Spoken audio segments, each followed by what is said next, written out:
All right. So this deck is very similar to the blue-black deck we just got done playing, except it's got a green splash in it. So we've got Binding of the Old Gods as a quality answer here, just a super flexible fixed target problem, which is blue-black control has problems. Like, we just died to a Shark Typhoon, right? And Binding of the Old Gods gives you a really clean answer to that. Binding of the Old Gods also doubles as a piece of ramp to get up to your Ugins quicker. And this archetype just wants to have a lot of lands in play, right? Like, in the late game, you want to be, like, Graven Loring plus playing more spells after the fact. I'm not sure if it's correct to play an actual threat like Elder Gargaroth. Like, the blue-black deck we were playing, we were just on Ugins and Faceless Haven, so I could honestly see it being wrong to have Gargaroth in the main. Maybe this is just a sideboard card, because putting a threat like this into the main turns on a lot of my opponent's removal that I could otherwise be blinking. So there's that kind of virtual card advantage that you give up by putting a card like this in the main deck. Another sweet card that we get by splashing into green, this is a card that's impressed me in other decks that we've played, is this gets bigger for every snow card you have in play, and this notably gets any snow land out of our deck. So this can be color fixing because it can get our snow duels or any basic, but it also gets another threat along with it. So this is a creature that draws us Faceless Haven. So this helps us hit our land drops, which in our Ugin deck, we're interested in getting up to 8, 9, and 10 lands consistently, and it comes along with the secondary threat, which is nice. Do I want to try the black foretell creature? Oh, this isn't a deck that wants the black foretell creature. So the black foretell creature is like a ramp card, and this isn't a ramp deck. We're looking to 1-for-1 people and have good individual card quality and things that generate card advantage. So a control deck isn't really interested in playing something that just ramps. This incidentally ramps, which is nice, but I'm not playing this card because it ramps. We're playing this because it answers. What's up, Jacob? Tell you something. What do you tell me? So, what do any job help now? Mommy put you in charge of the house for now? Okay, you use your power for good, okay? Mommy's gonna be fine, bud. I'm glad you're worried about her, but she's gonna be okay, okay?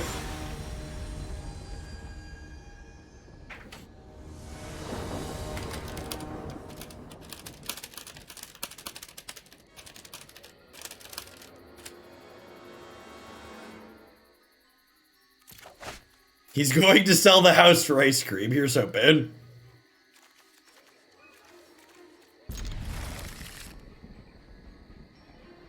Look at me. I'm in charge now.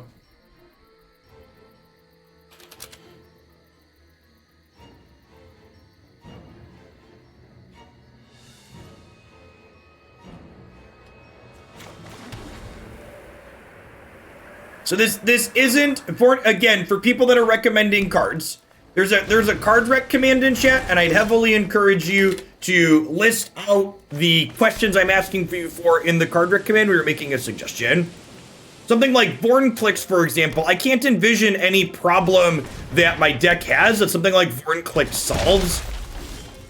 Like, you're right in what it does, so you're correct that Vorinclex ramps us or combos with Ugin, but like, if you think about the number of games that Ugin needs help in, the number of games where Ugin doesn't just win outright on his own, it's a very small number of games, right? So like, I don't really think we need an extra card to make Ugin better. And in general, you don't want to play cards that are mediocre on average that just simply make your cards that are already good better. Is a good deck building rule of thumb / piece of advice.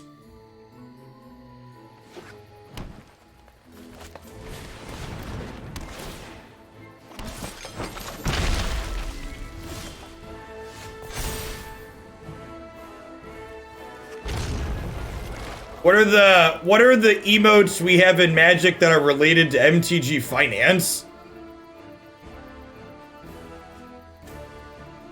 Can you explain that? What emote in my channel is related to Magic Finance? Because I'm not seeing it.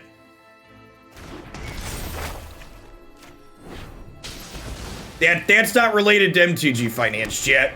That's not a finance emote.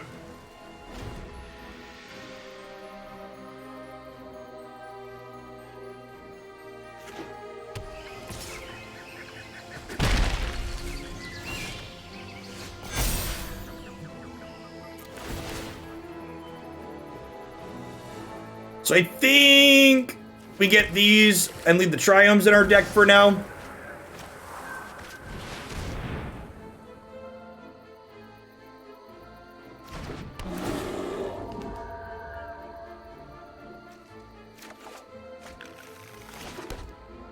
Vornclicks could be good in the Yori and Saga matchups, I agree. I could see Vornclicks being an okay sideboard card if we want an extra card for the Yorian matchups.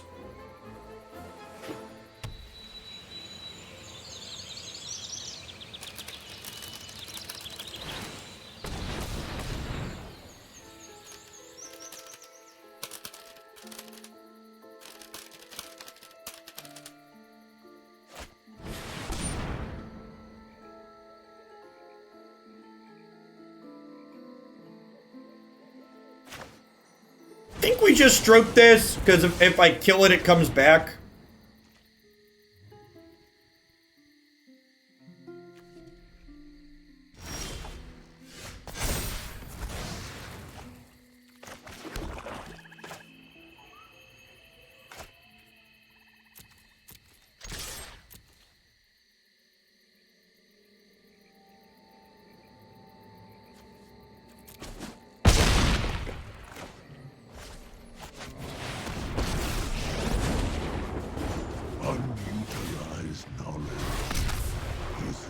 I guess I should have done that pre-combat, huh? Not giving them the option to block. They didn't block, so it didn't matter, but definitely should not have given them the option to. Binding of the old gods there. Immediately showing us why it's worthwhile. Being able to kill Trail of Crumbs that would have likely otherwise buried us in card advantage.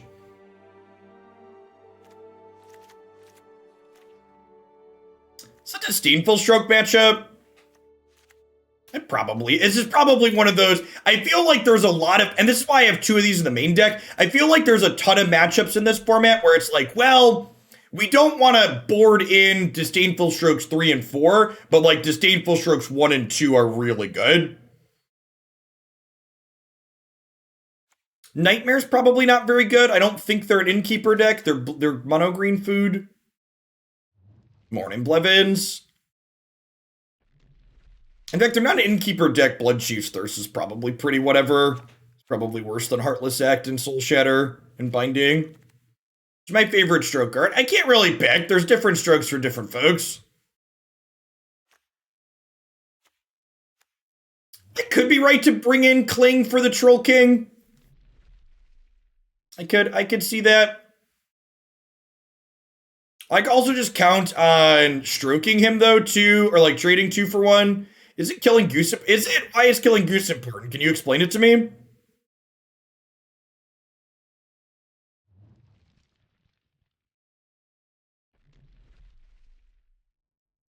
The removal suite in our blue-black control deck was improved by adding green, and that doesn't sound right. I mean, that sounds right to me. We didn't necessarily strictly improve our removal suite so much as we made it more flexible. Historically speaking, blue-black control being weak to things like artifact and enchantments is very on point. Splashing green into blue-black control decks goes back as far as like Maelstrom Pulse during Shards of Alara.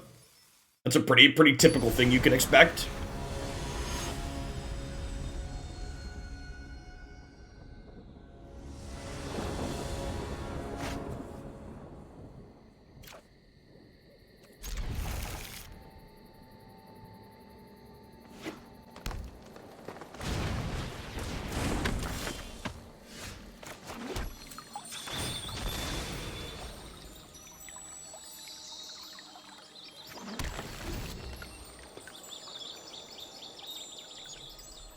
Sultai is the best version to beer. Yep.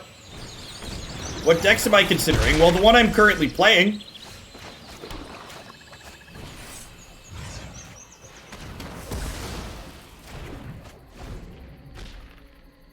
I like what this deck is doing a lot.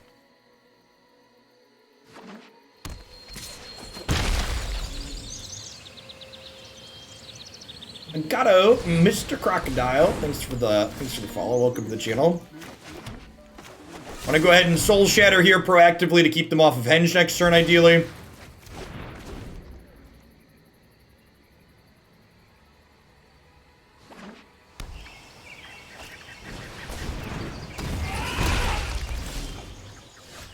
How's this deck Zoe Lee Sin matchable? I don't auto-concede to it, so that feels good. The sideboard really helps against decks like those, Blevins.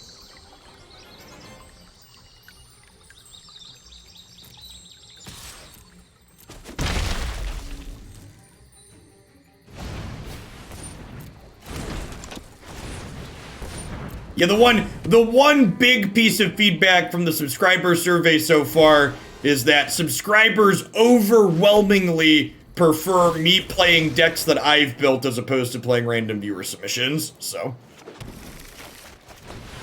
I think leaving the viewer submission deck list price at $50 to have them occasionally when people actually want to pay for them versus doing them constantly is probably correct. I felt like that question could go either way, but like, man, it is not close, chat. Let's get you. It is not close. 57% in favor. 2% want more viewer submitted decks, and 40% are indifferent. And I'm gonna teach you something very important about a two-party system and democracy, chat. If you vote indifferent, voting indifferent is the same thing as voting for the person who wins. So this is 97% in favor of Jeff picking decks that he likes. Just for reference for people that don't understand how these things work. For people that are from countries that have functional political systems.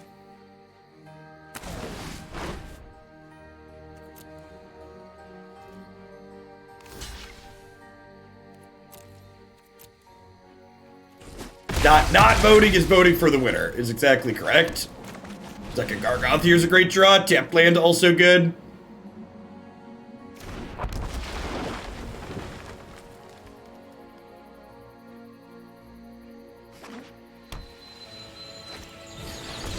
Political systems that work, that's true. A lot of them are very broken in many places. All right, so if I hit land Heartless Act, I could kill this Troll King and then attack with my Gargoth. They can obviously bring the Troll King back, but it lets me Gargoth for the turn. Oh. Tapping lands that let me cast this would be helpful.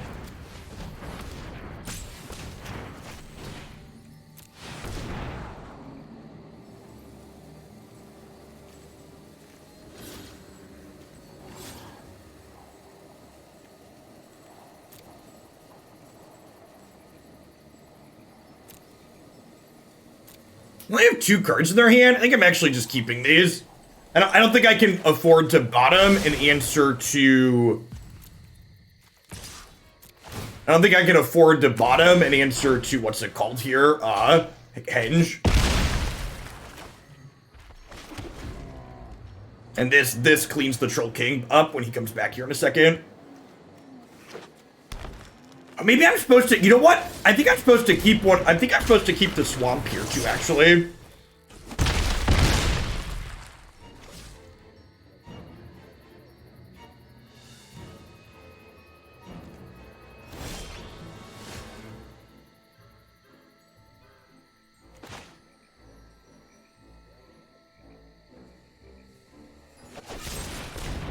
Yeah, Soul Shatter answers this though, right?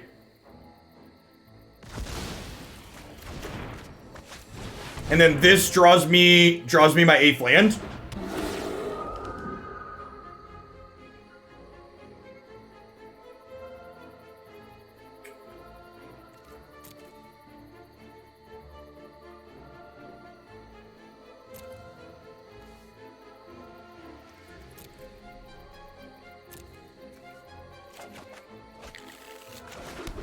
All of our colors.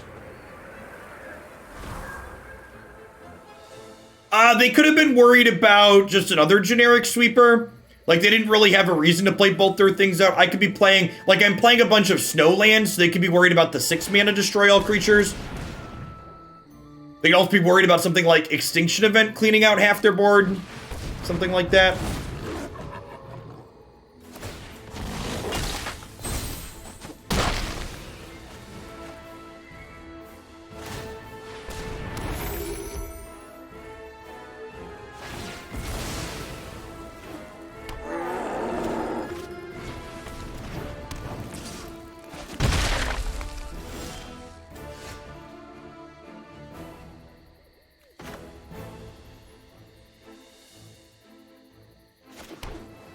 So, they can bake the troll in response here, but I think we still Ugin. So they're gonna keep their troll. Oh no! Oh no, this is 6! Oh, I fucked up. I misclicked. I misremembered? I misremembered. Alright, we're gonna play this game on hard mode now.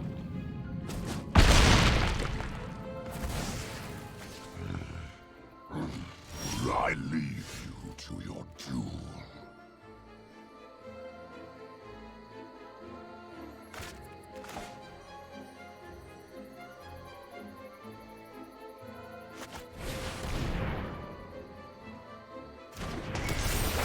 Dying Slowly TV, thank you for the 18 months. I appreciate that. Welcome back.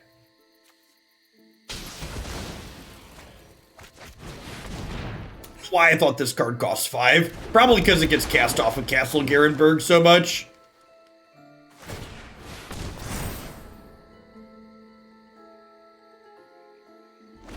I think we're far enough ahead that this doesn't matter.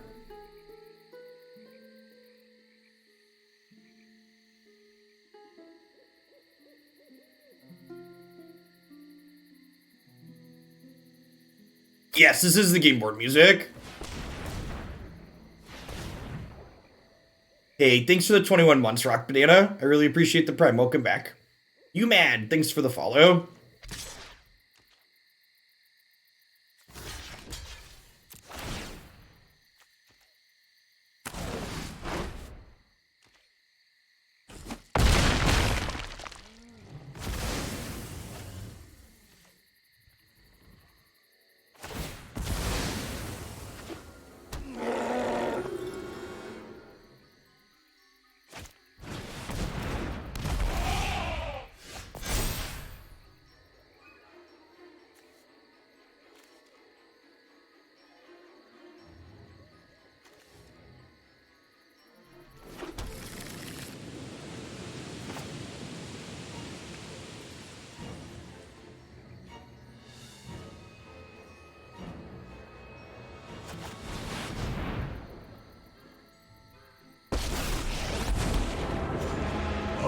Very possible I should have...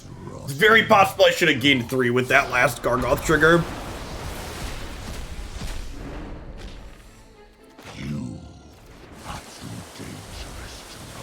So they can put 2 counters on this, and then it's going to attack me for 6, so I think we're okay here. No, we're not playing Blue-Red Flash today. There's a good chance we just play this for the next 3 hours until we play some Runeterra. Let's see if they knock me to 1 or if they hit Ugin here. Feel like hitting me is a pretty big mistake. Because, like, I've got 2 of these plus other creatures that can block.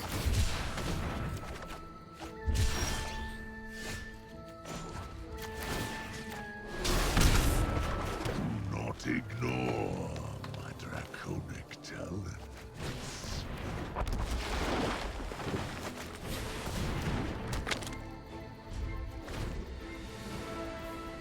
Yeah, it would be lethal hitting me next turn anyways. This makes their other one attack things lethal, I guess.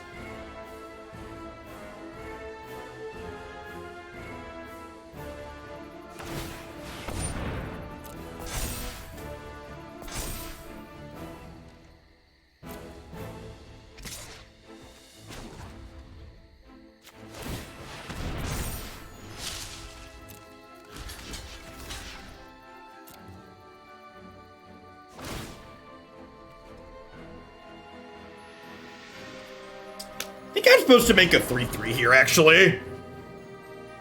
And my Faceless Haven's not dying, so I can just click OK here.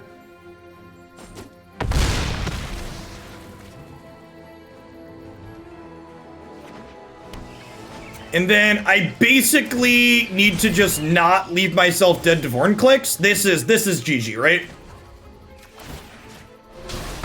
We're done here. Flames burn beyond perception.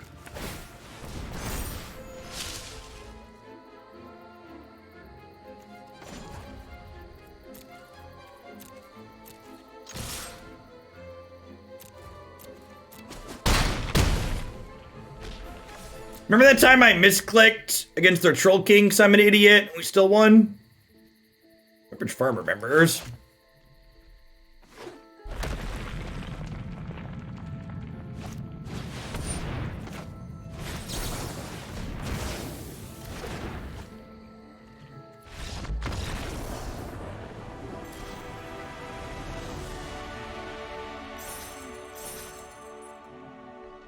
It is, that's true. A number one sign of a good deck is you can be a bit of an idiot and the deck will pick you up and carry you on its back.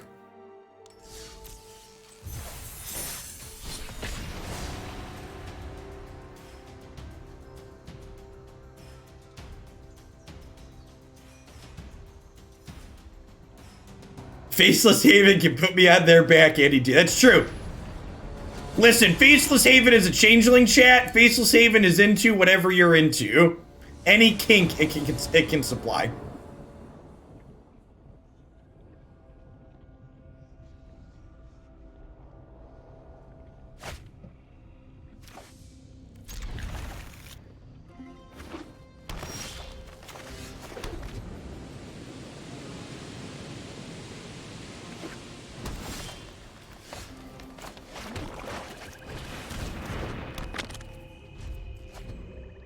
What if my kink is faces? Oh no.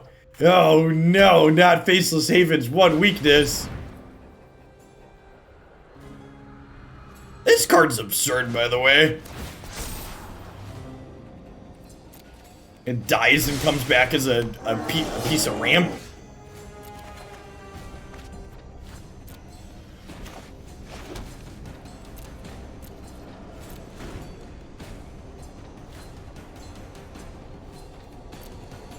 SonaQ, thanks for the follow. Welcome to the channel. Welcome to everybody this morning, by the way. Great to see almost 800 people in here. If you're new to the channel like SonaQ, my name's Jeff Hoagland. I stream full-time here on Twitch.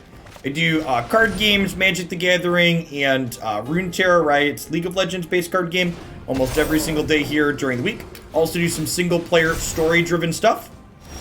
If you're into that sort of thing, be sure to give the channel a follow and stop by again sometime. For both card games that I play, Constructed is my primary focus. I need to murder this one this turn, unfortunately. And then hopefully with 2 scries from this, we can hit an untapped land for Gargaroth next turn. We are playing 28 lands, so 3 looks should give us a good chance at it. Super unfortunate here that this is, that these can't kill Yorvo. I guess we only get 2 looks now.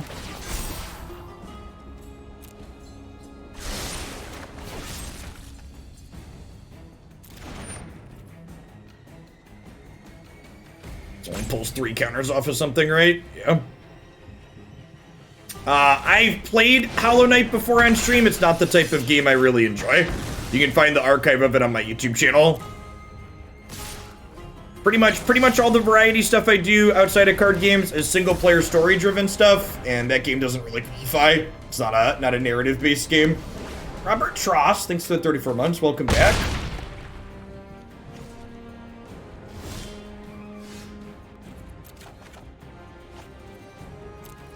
No, I don't really intend to do what I would consider formal testing for the tournament on Saturday. Not at all.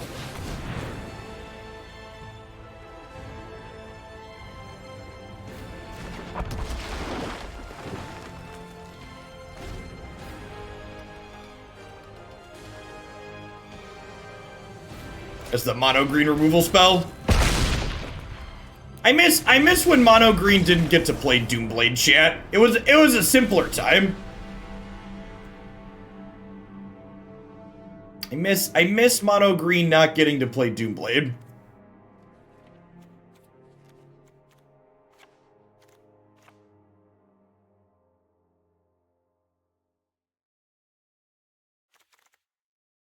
I'm boarding in a couple more pieces of removal. The rest of our deck seems kind of fine here. I love Elspeth's Nightmare. They probably have...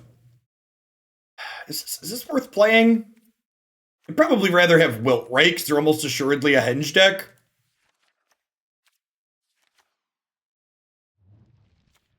You bring in like a Cling to Dust to gain life in a pinch.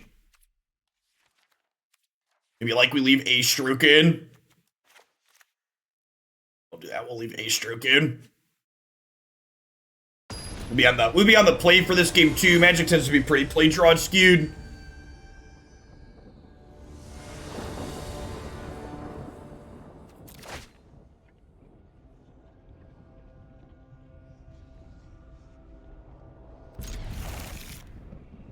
This is an ambitious keep, but I get a draw step, 2 scries, and another draw step and a black source, so I think it's worth keeping.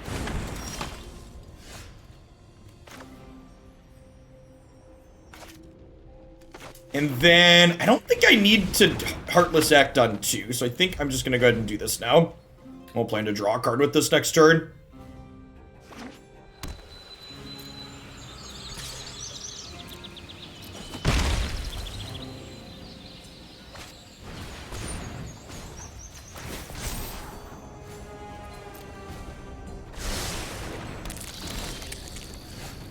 That's kind of punishing for what I did. Video combat here, if you go creature, put a 1/1 counter on this.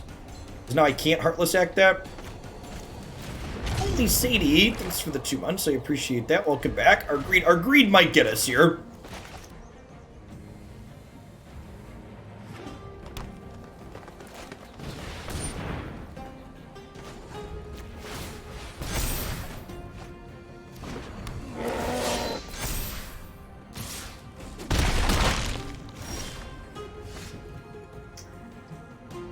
So I think the plan here is land drop and then Heartless Act plus draw a card. And then next turn we can scry plus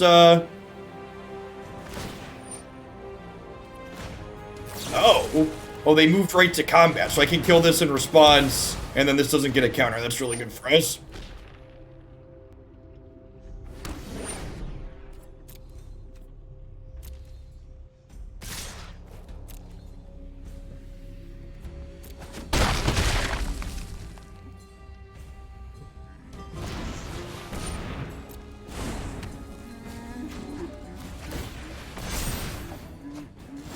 Now I gotta decide, do I want a tapped land binding, or do I want to untapped land Soul Shatter draw? I think I want a Soul Shatter draw. Well, now I want to do that. And remember, with this at 3, I can gain 4 with just a scry activation at a point, which is nice as well.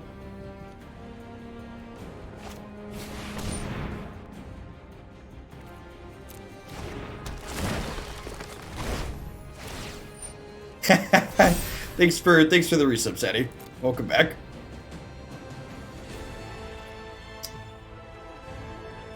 And then I think we're at a point where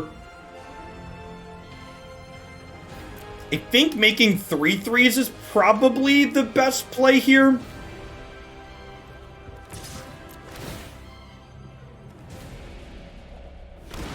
My hand's pretty stacked.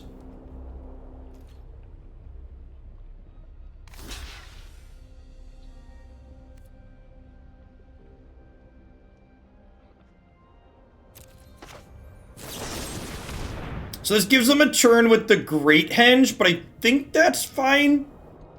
Because it keeps my Gargaroth around. And I get to draw a card with the Mazemind Tome this turn. So like, they're going to draw a card or 2, but I'm going to keep drawing extra cards with this, so I think that's about a wash. Getting to keep my 6/6 is pretty big game. I mean, Shatter was just like a random removal spell there. It's like, it's fine in that instance. Not anything spectacular. I think with the 4/4 dragon in the format, though, especially, this card has a lot of value.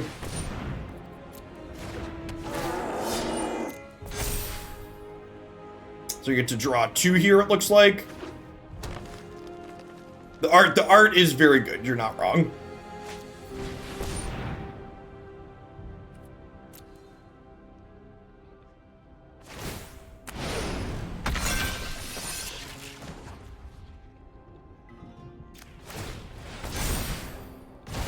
I'd really like an untapped land here so I can Binding plus Shatter. Okay, now we can Binding, or now we can Shatter plus this.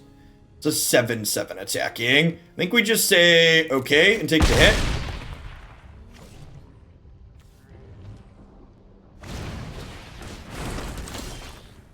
So this is CMC 4, so it's the biggest they have. So I can Shatter here. Huh. I think we definitely want to kill the hedge this turn, right?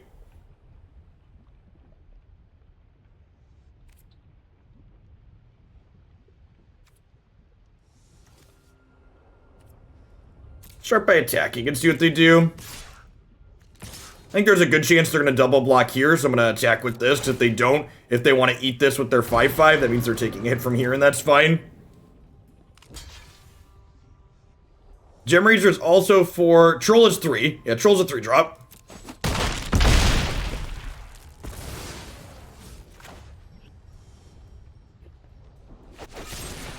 So this kills this.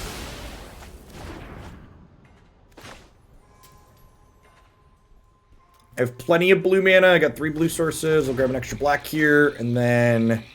Pretty sure I want to Binding this and save the Wilt. It's the most resource-efficient play this turn.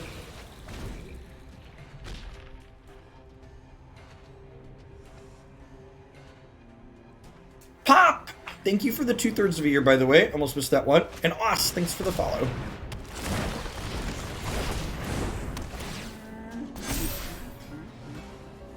Gargaroth is great in general.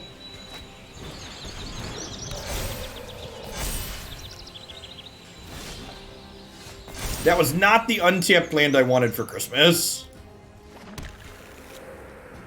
Okay, so we Wilt the Henge, and we Spirit. Grab a Faceless Haven. Do I trade this for the Lovestruck Beast and get a... Think so? Nah, I'm not, because I've got Ugin to wipe this away next turn.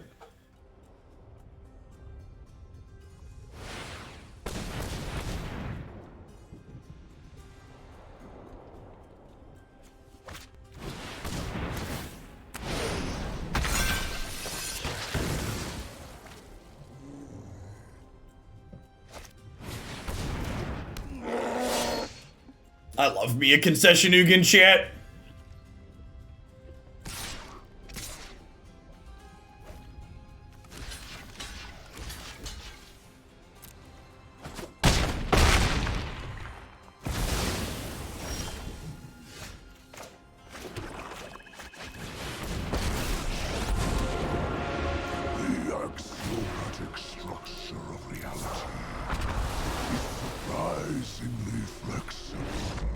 How do I sort the short responses? Sometimes I'll Control F through them for keywords on my first skim if I'm looking for feedback on a particular topic, but usually I try to read all of them. It's not that many. Like, I have, like, for example, there's... Oh, how many responses have we had? We've had 462 sub-survey responses so far, and, like, maybe half of the people will fill in the short answer. It's optional for a reason. It's possible this deck wants a 3rd Ugin. I don't know if I need it in the main, but in the board, these Komas might be bad. I don't know. I kind of like the idea of Koma against the blue-red deck, though. I wouldn't hate the idea of a 3rd Ugin in this 75, though.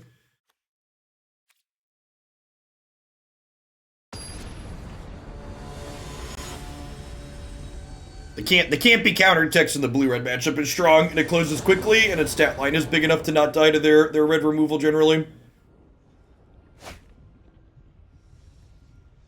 This is a mulligan here. It's got Bloodchief's Thirst, but the rest of it's kind of clunky. It doesn't have a third land. It's missing one of our colors. This game's not amazing, but it's fine. Needs to draw some lands as well. I think I'd rather have Gargaroth than Graven Lore. If we find our first green, Spirit gets us our second green. Yeah, you can always find my schedule that includes not only when I plan to be live, but also what I plan to be live with when, up on my website. Also on the day of, like, if you look at my stream title, it says Runeterra After in it right now, so it's a good way to stay informed on the current day. And then starting tomorrow, I'm planning to do my Runeterra segment first. So Runeterra will be from 7 a.m. to 10 a.m. Cornfield time, and Magic will be from 10 to 1 o'clock or so. For people that don't live in Cornfield time, it's currently 9 a.m. Cornfield time. You know, honestly, I think we just shrink this. I really wish the stream title... The Runeterra patch goes live today, Sunshine. That's why we're playing today.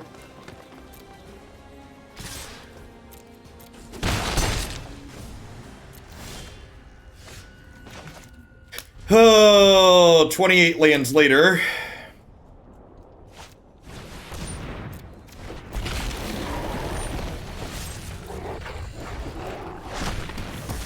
I think this still gets bigger because of the last known information. It's possible I should have killed this last turn.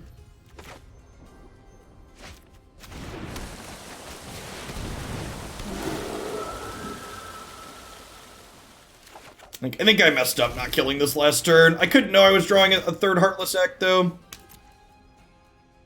Stop. They have another questing beast here.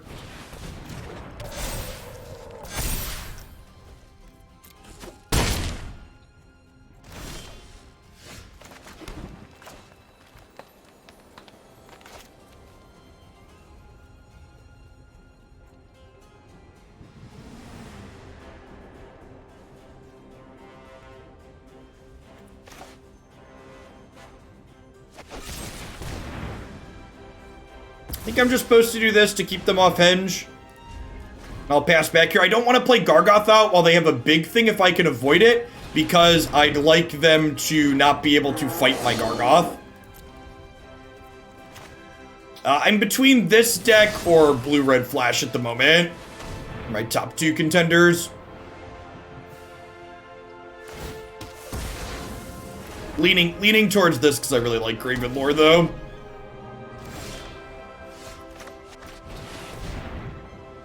We've got some Gargoths yet.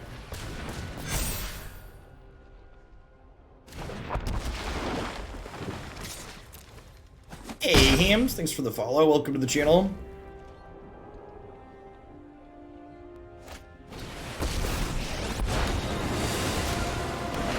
Cat dinosaurs? I love Ikora. I'd like you to meet my friend, Stompy.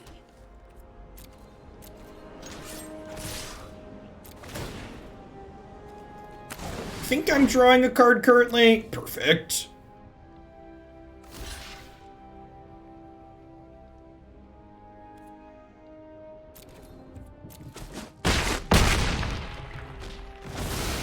I'll survive. Dunk.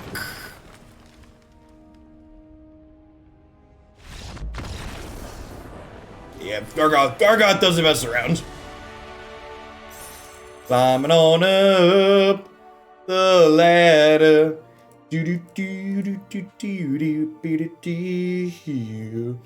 We've been live for 2 hours, and like clockwork, it starts spinning and waiting for the server consistently. At least Arena's consistent. I want a third Ugin. I feel like I want a third Ugin. Is that real? I have a lot of card draw. Maybe I don't need the third Ugin with the card draw that we have.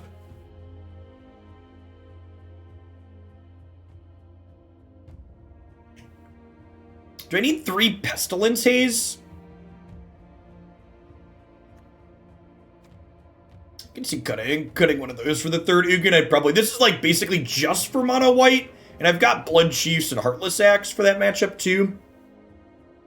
Drawing this card seems pretty important against mono white though.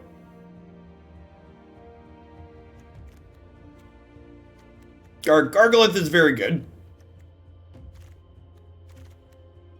Koma's like exactly for the blue-red matchup. I probably don't need to. Put the third Ugin over the second Koma. Hey, Windowhead, thank you for the very generous tier 3 and for the 23 months at that. Welcome back. Thanks for keeping me around.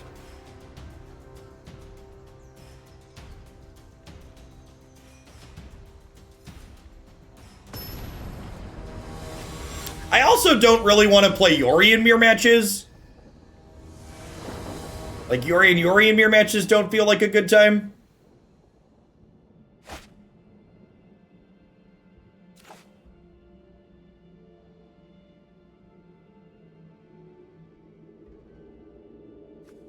Sure. Little land heavy. One of them attacks and blocks though.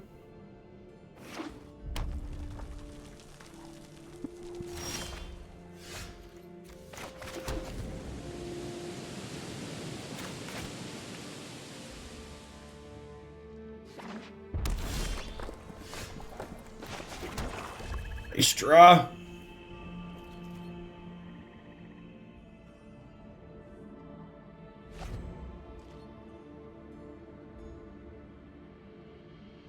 Graven Lore is one of my favorite cards too.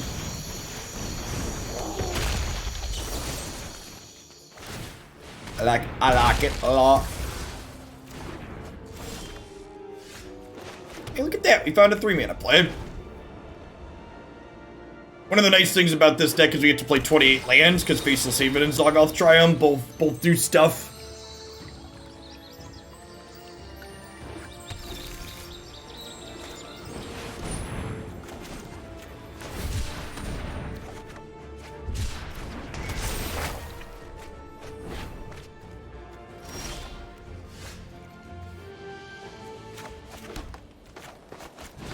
And then we have all of our colors at this point, so we get to grab Faceless Haven with this. I was watching Day 9 play last night, and Horn of the Bounty on the backside of this card is actually really, really impressive. This is a card I can see being really good. Want to do something with this at some point. I don't think we're gonna have time to play with this before this weekend, but next week for sure.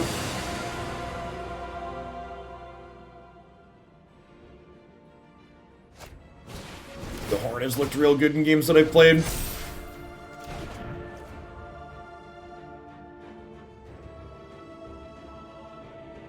The snow feels like it hits the mark. It seems playable. There's a lot of good. What's that? What? Say, for those of you that are at home taking notes, you should note that I skillfully left my creature on top of the deck there. If you too want to be a good Magic the Gathering player, make sure you do things like that. Nailed it.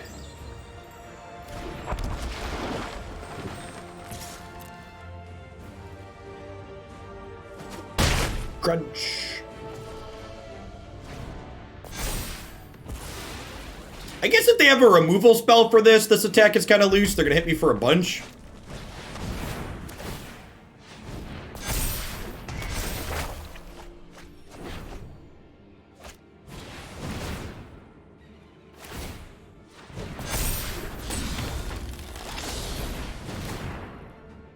Bergie to enable, like, using this aggressively is sweet.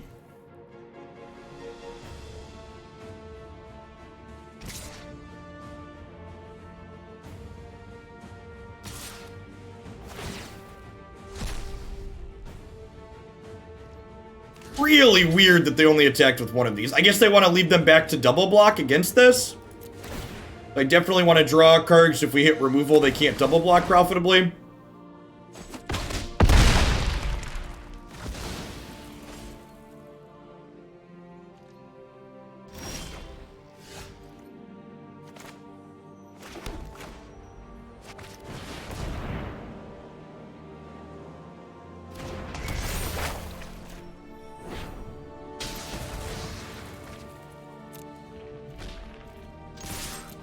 think we're at the make 3/3s point of the game. Yeah, it reminds me of that a lot too, Texas Horror, where we just have a bunch of answers and then our lands happen to do stuff that eventually kills them. Spirit's been really good too. I don't know that I want a third Spirit. I definitely don't want 4. I could see 3 of this card being good.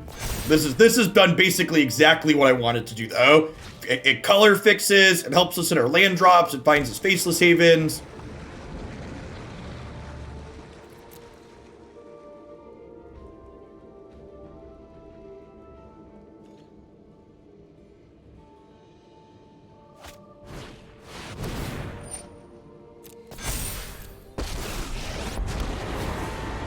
So, they're dead.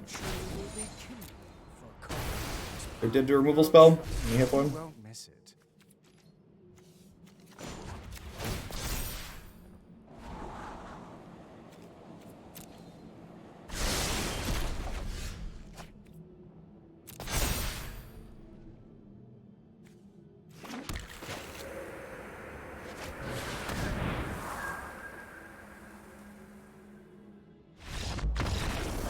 Bye, friend.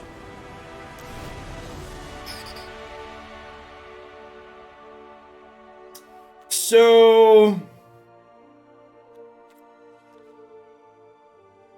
Ugin to clean up after their Scald seems good. Shatter could maybe or maybe not be okay. Elspeth's Nightmare destroying their Vakis sounds good. I think the Gate's probably better than Disdainful Stroke based on the cards we've seen out of them so far. Maybe Soul Shatter's too slow. They have 2 different stroke cards. Yeah, we got different strokes for different folks, Tumos.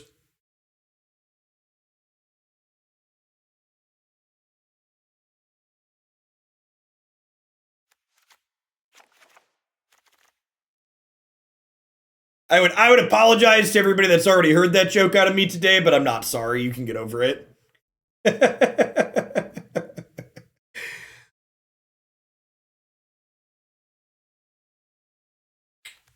I do want the Soul Shatters. Right, what do I want to cut here?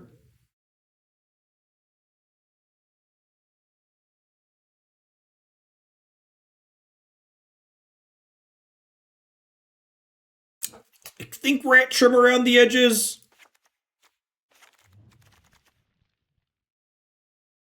Probably don't want to cut this against their deck dads.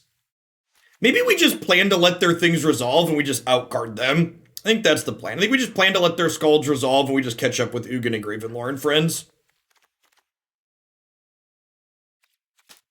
Let's try that. That might be a bad plan. I don't know. Like, they resolved 2 Scalds that last game and we just, like, ground through it, right?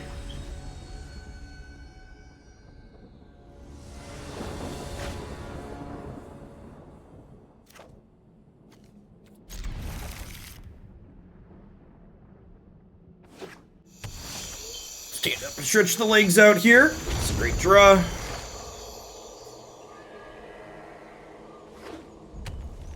Play a 2-drop for me. There you go. You know just what I like, opponent. Happy Wednesday, Thrin. Look at that. With land right on time. Hey, Nandres. Thanks for 19 months. I appreciate that. Welcome back. To the new subs, or people that just haven't done it yet and are previously subbed, make sure you take a couple of minutes out of your day and fill out my sub survey for me. Ask questions about magic content, Runeterra content, variety content, the structure of my magic content, etc. I think of DCN. I've enjoyed it a lot. I wouldn't still be here if I didn't like it. It's been good. Today's Wednesday, so we played this is our 7th day playing Standard in a row.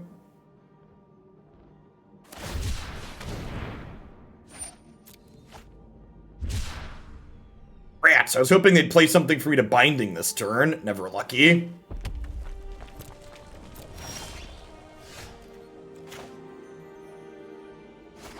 I think we're just playing this out naked here. I've got so many other answers rolled up. I just want to spend my mana this turn. Harry Black 77. Harry back. Harry man back. All right, man, I completely missed that at the end. You got to camel case that for me. Thanks for the Bezo bucks. I really appreciate the support. This is where the magic happens, chat. All right, and then this is the part where I cast my Scry 4, draw 3, and we bury them in a box on the ground. Just make sure they can't catch back up.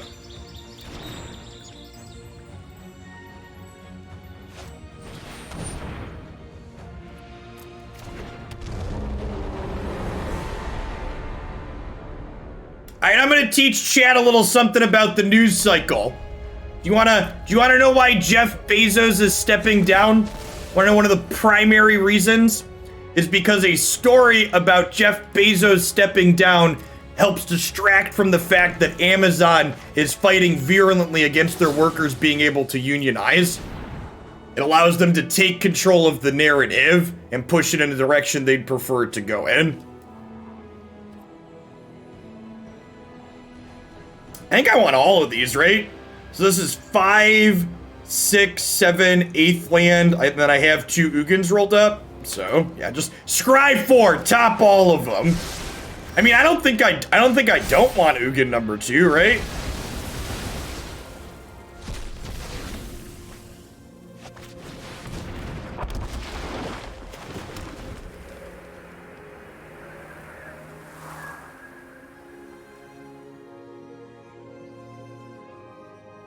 Topping anything over Scry 1 is terrifying. Yeah, exactly. Just like, nah, those are perfect. I don't need anything but those. They're all great. We didn't put bad cards in our deck, chat. Why would we scry them to the bottom?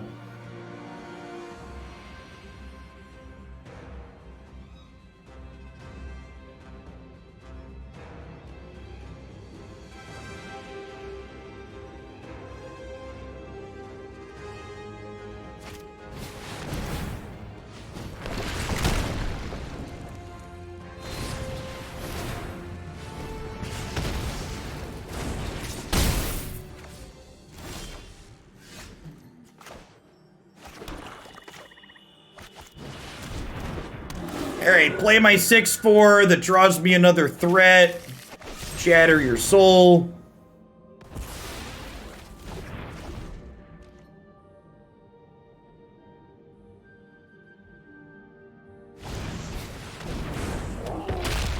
It's closing time. You don't have to go home, but you can't play here. Do do do do do do do do. And they know about this Ugin, right? So like, as you will. Your move, Yugi boy. This is all we got. PDX, thanks for the quarter V, or welcome back. I appreciate it.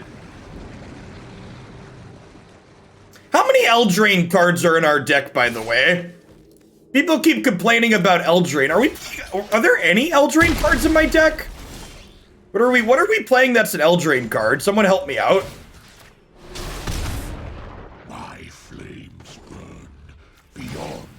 Fabled Passage? Nah, Fabled Passage is a core set card. They reprinted that one. Yeah, there's different strokes for different folks, Solar.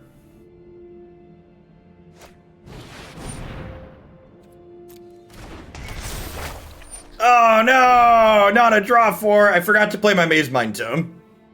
I apologize for forgetting to play my Mazemind Tome.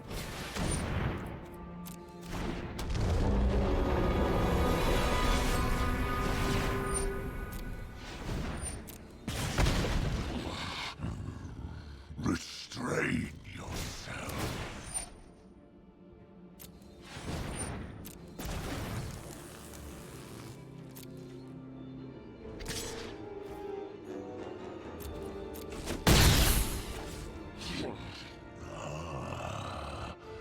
Muscle cannot overcome mine. Literal 0 Eldraine. Yes! Consider this a warning.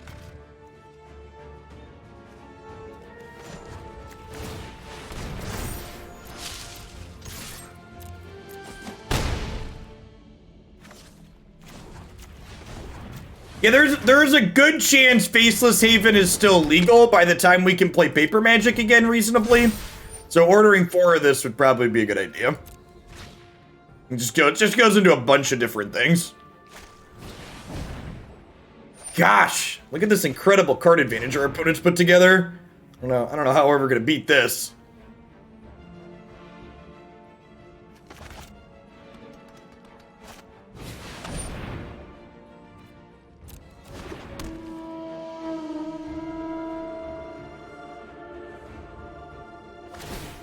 There's a paper version of this game. Yeah, boomers play it sometimes, I hear.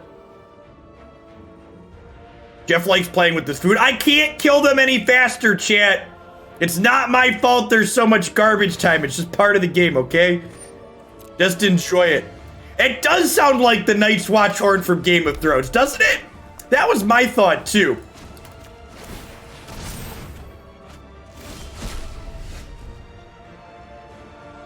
And then, gosh darn it, I don't have enough mana to activate both my Faceless Havens. Guess we have to take another turn. Rats. So unlucky, you have to take another turn. My greatest creation. Too much dog. Thank you for the 21 months. I appreciate that. Welcome back. Thanks for keeping me around.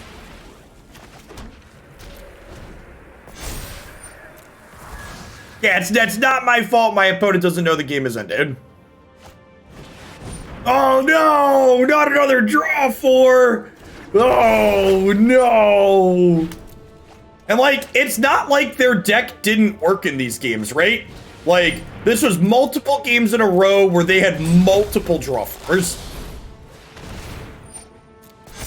And it just didn't matter.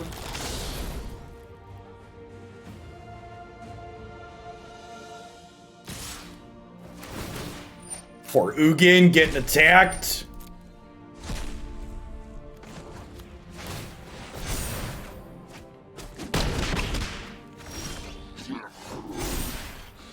Do not threaten.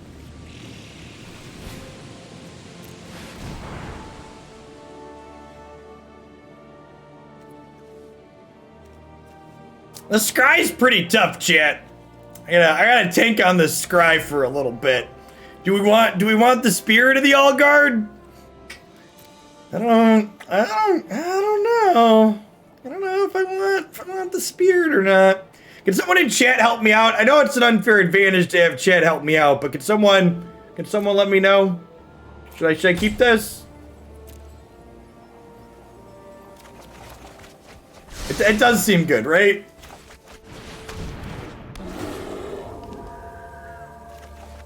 Alright, I'm gonna finish eating my meat so I can get some pudding. Yeah.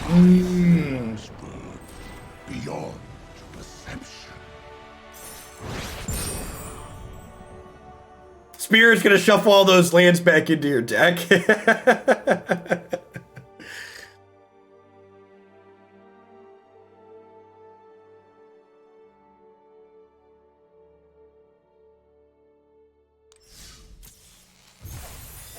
Alright, we're not done playing this deck yet, but Arena's gonna get restarted here. Kick it. What's going on, GMP?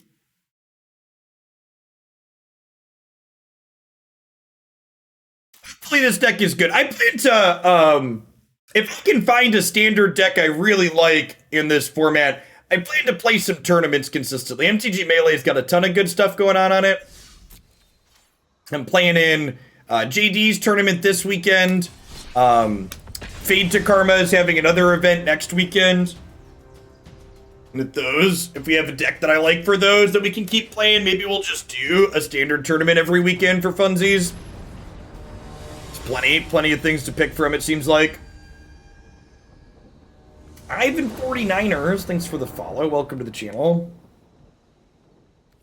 For those of you that are new, way back in my paper boomer days, before I had a bunch of children and there was a plague, I played a lot of competitive paper Magic. I have 13 or 14 SCG Tour Open Top 8s, which are tournaments that range from 400 players up to over 1,000 players, and dozens of other smaller tournament finishes. The before times. Yeah, Yeah, maybe I could see playing in one of the SCG qualifiers at some point if I have a deck I really like. But now, that's true. I do hold the title for most SCG Open top 8s without having a win. I have two finals appearances, but I did not win any of the Opens that I played in. I did take first place in a 350 player classic, but that technically wasn't an Open because it was only a classic. Now, I'm not super interested in playing against Uro, so.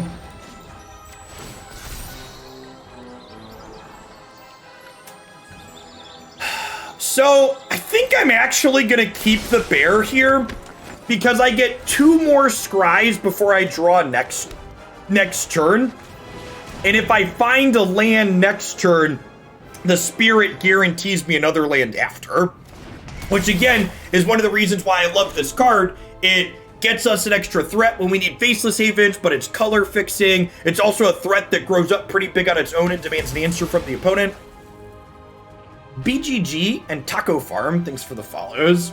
Welcome to the channel.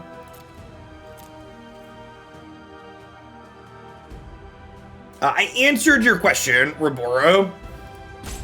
That's always something that cracks me up when people ask a question and they like aren't listening for the person to give them an answer. Oh, they forgot to crack their passage. They can't play this turn. Oh, that's super rude. Yikes.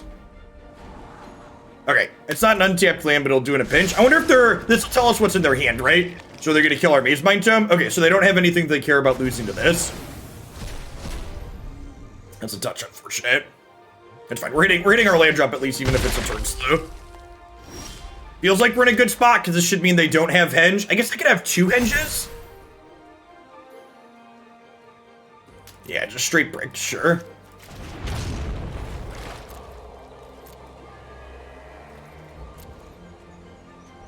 And then if we can keep them from getting large units into play here, our Elder Gargaroth coming down can end this game very quickly whilst drawing us cards.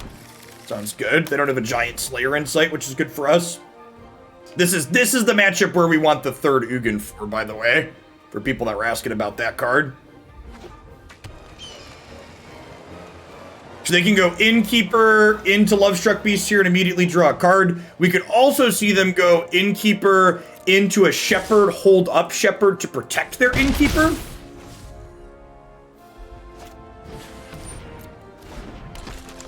Depending on how they want to sequence this.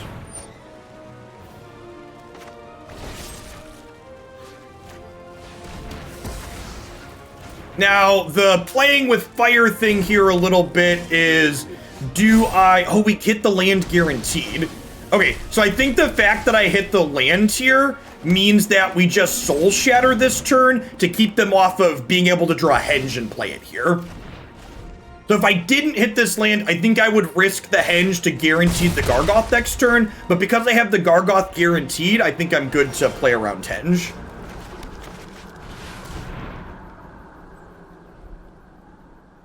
Eder, thanks for the follow. Welcome to the channel. No Giant Slayer, no Giant Slayer, no Giant Slayer.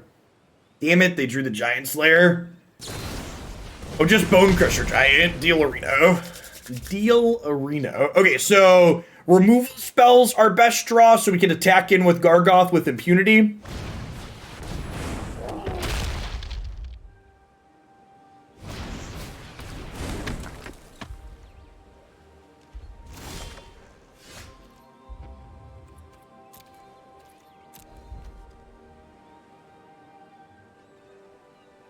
I'm gonna attack with this and draw a card. I think it's worth drawing a card and trading for this, this, and this. I guess it could just be those 2 potentially. Look at that. Nailed it. Just like we drew it up, chat. We'll move it. Thanks for the 2/3 of year. I appreciate that. Welcome back. Oh, I'm dumb. I'm dumb. I could have... I ordered that wrong. There's only a 6 attack. Yikes.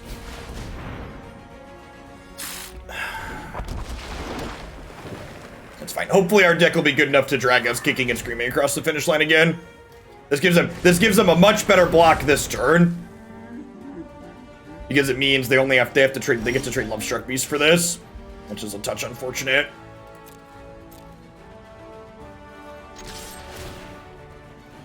Heartless Act. Rats. That's still great, right? Because we get to play Spirit, grab another Faceless Haven, play it, play this. Yeah, so. I had played Magic slightly better. They'd only have a 1/1 left here. We're still in a pretty good spot, though. Oh, I guess they get to pick up the Masked Vandal and replay it to kill this, but, like, that's fine, right? I still get to cantrip this, and it lets me use my mana this turn. And then, like, next turn, we're just, like, firing up the Havens along with the Spirit to close the game out.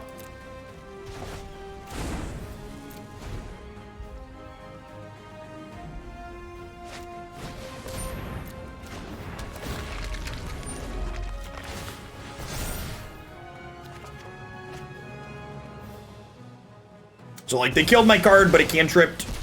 And again, this is coming back to bite me. Remember, if I would have ordered the blockers better, they wouldn't have had this line, right? So, like, if I lose this game, it's definitely because of the fact that I misordered the blockers on that one turn. So, we're not guaranteed to lose, but we're definitely in a worse spot than we otherwise would be.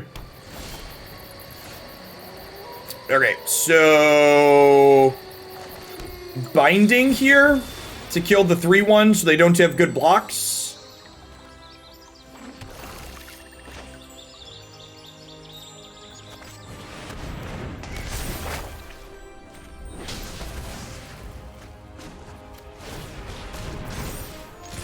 Under pressure. Do do do do do do do.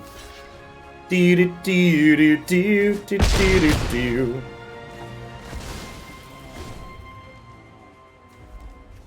5, 6, 7. That's definitely their best draw.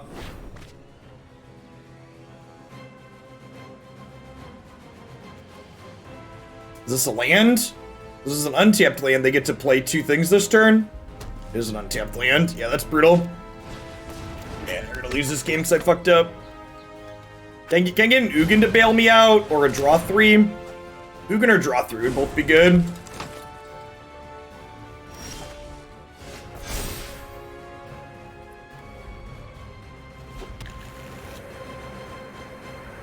Call me Nighthawk and Foundation. Thanks for the follows.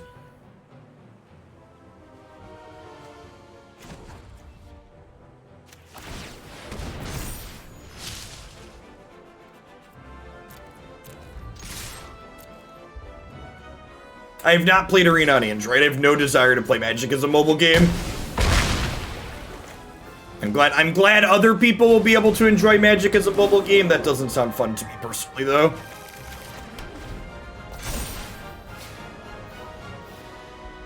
Could you imagine trying to activate and tap my lands in a deck like this on mobile? That sounds truly abysmal.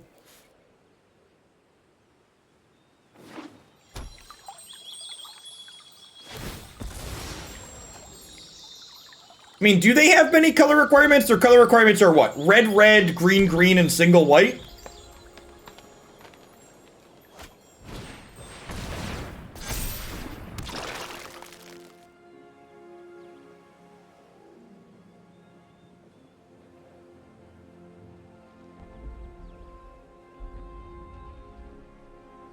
Yes, they get to pick Scalds back up here with their Shepherd. And remember, again, if I hadn't made a mistake, I would have drawn 3 extra cards this game, he says before drawing Graven Lore.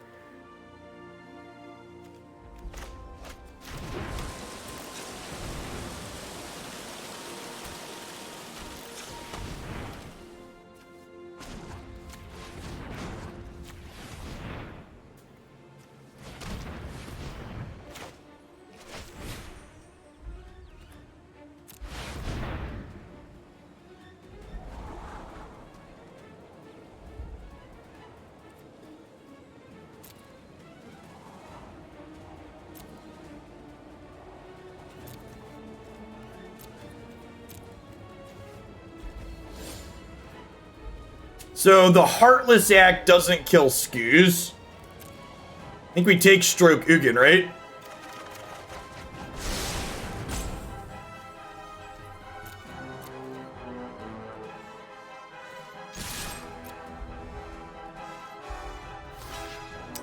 Spirit looking real good again. I guess I could see trying to squeeze a third copy of this card into the deck. And again, number one sign of a strong deck, it's gonna bail you out when you make mistakes. I made a pretty big mistake this game, and it's looking like our deck's gonna be able to drag us kicking and screaming across the finish line.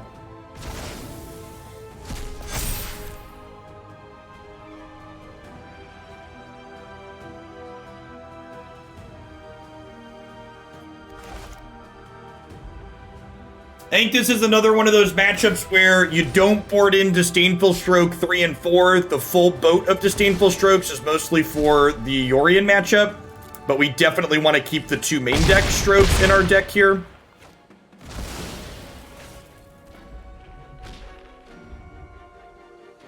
Nah, I don't really want to draw a land ruin. I also only have 2 right now, so I'd have to explicitly draw an untapped blue source.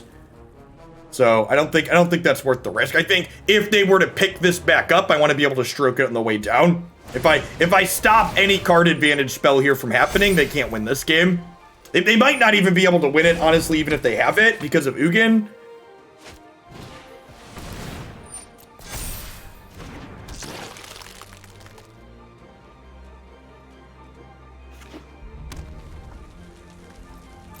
I just want to ask myself, like, what are my lose conditions from this position? How do I lose this game that I'm super far ahead in?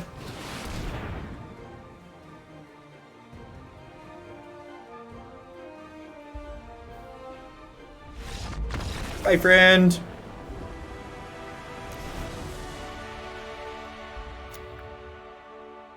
Okay, so this is definitely a Wilt matchup. It's definitely a last Ugin matchup. Bloodchief's Thirst kills, what's it called, super efficiently? Is it crazy to cut my Mazemind Tomes in this matchup because of their stupid, what's it called, Dork? I think the fact that they, like, have the changeling means I want to cut that. I think I want to trim a Elspeth's Nightmare for the same reason. Do I want the last Soul Shatter? I want the last Soul Shatter. Killing Lovestruck Beast on 3 is pretty important to slow down their what's it called? Glad you're back to Magic content. Paper Magic is finally back in my LGS, so it's nice to have content to help pick decks from. Thanks for the Prime, Armageddon. And we played a ton of stuff. Yeah, I go down to a 3-1 here. I think I want all of my top end in this matchup. Seems fine. Fine. We're at 28 lands, so I think I can reasonably trim Mazemind Tome here.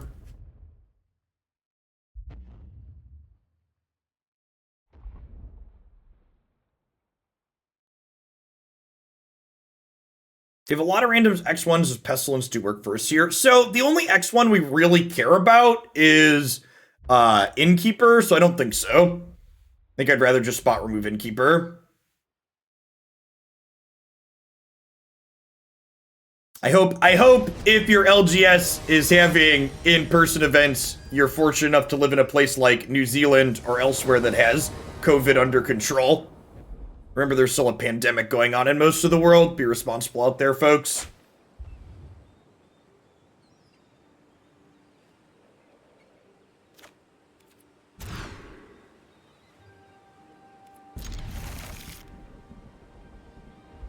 I don't think I want Ugin in the opener, even with binding. This is a blue-black pathway.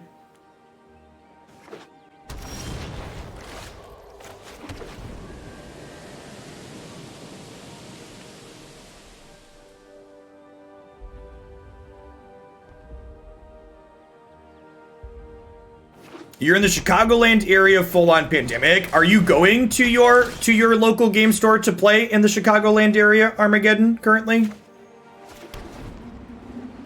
Is that what you're telling me?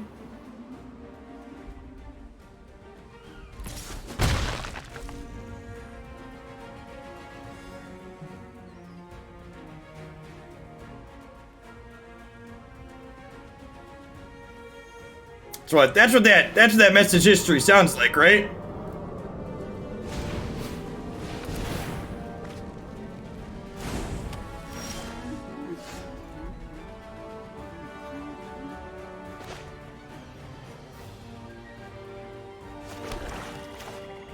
Yeah, the silence. All right, fuck off. I don't want your prime money. You're an awful human being, and you should learn to care about other people and be considerate. There's no reason you should be playing Magic in person right now at a local game store in the Chicagoland area. Do you know how many people have died in the United States from COVID-19?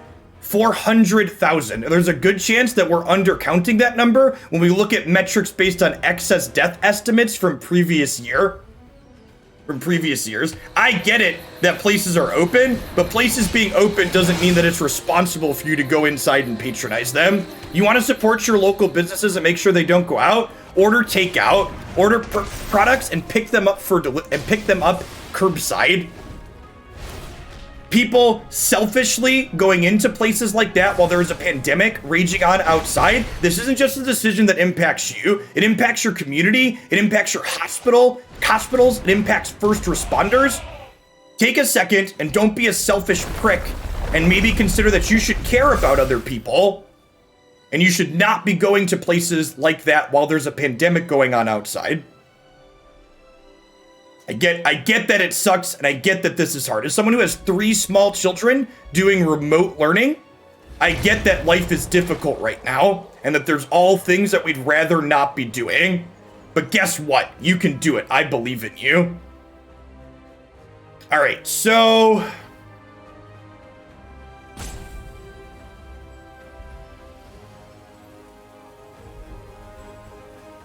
I think I'm just supposed to Graven Lore this turn.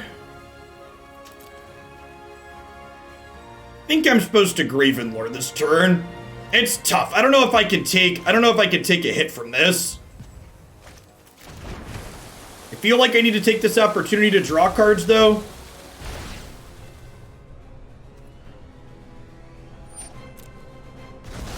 We're gonna take 2 and then possibly 5 here.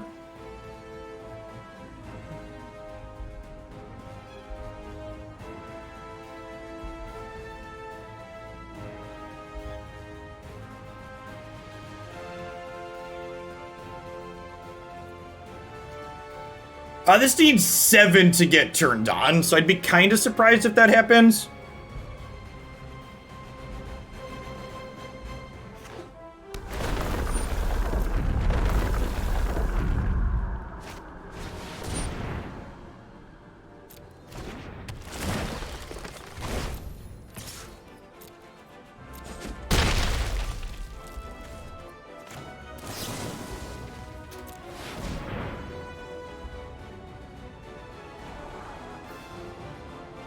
Alright, and then Elder Gargaroth is like exactly what we're looking for here, right? I definitely want another land. I guess I kind of need to work towards Ugin.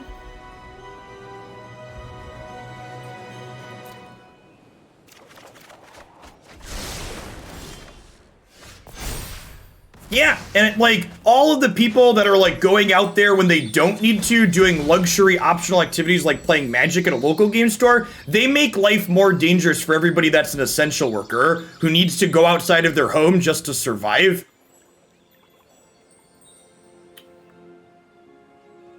Be considerate. Stay home.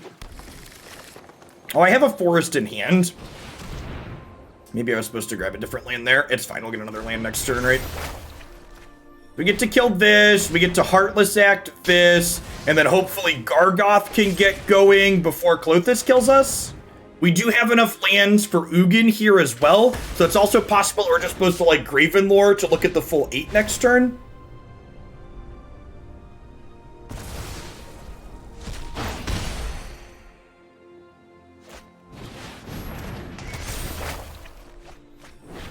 If we're professional, we'll just draw Ugin off the top here. Phoenix of the Ash is real good here too. That's scary. So they have Elspeth Conquers Death staring us in the face.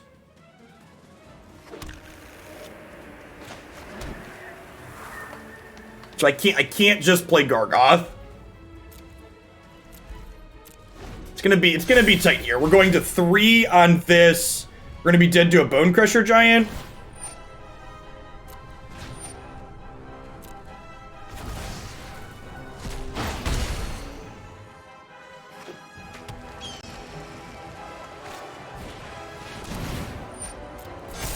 Oh, shit. Oh, yikes. Okay, well, now I also need a kill their most expensive thing, right? 1, 2.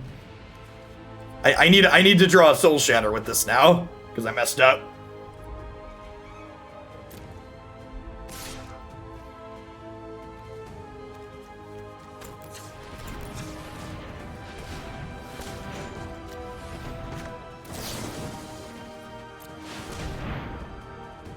Floathis isn't a creature they can sacrifice.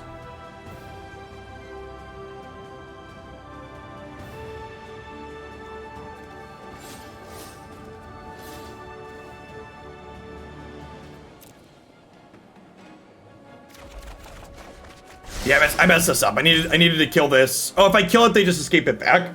Yeah, I think you're right that we were just dead. Yeah, Clothis is really good. I don't actually know. I don't actually know that Clothis is a card that we can beat a lot of the time. It's like just exactly Ugin, right? So based on how that game played out with the Clothis, do I want these Mazemind Tomes?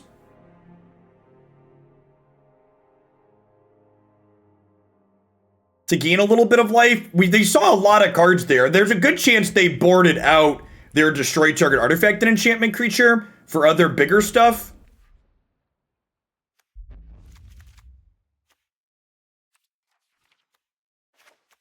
Hi, Bo. Thanks for the 20 months. I appreciate that. Welcome back.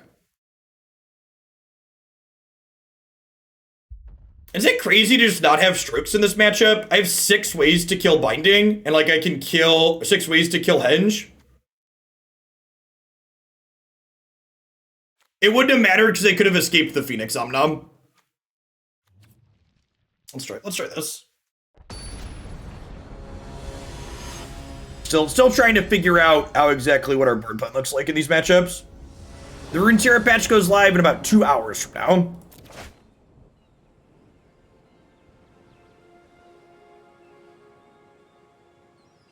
I mean, it depends on what other tools your deck has answers to, good old trusty, and what your black deck is doing. There's a good chance if you're playing a black mid-ranger control deck, you should just be splashing for green to have better answers than Feed the Swarm. Feed the Swarm's not a very good card.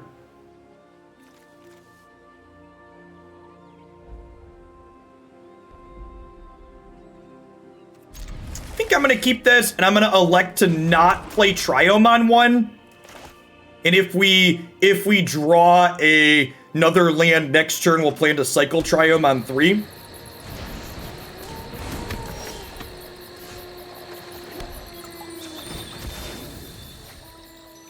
Thanks for the 10 months, Zap.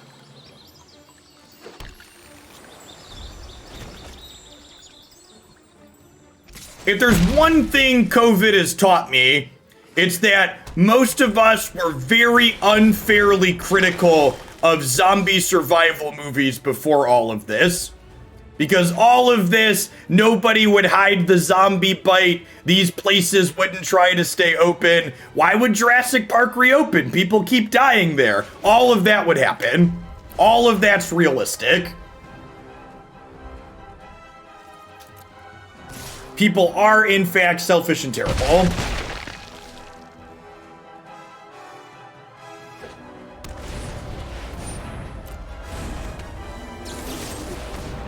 They never... Why are they ignoring the scientists? This is completely unrealistic. Oh, I understand. I get it. No, they knew what we didn't.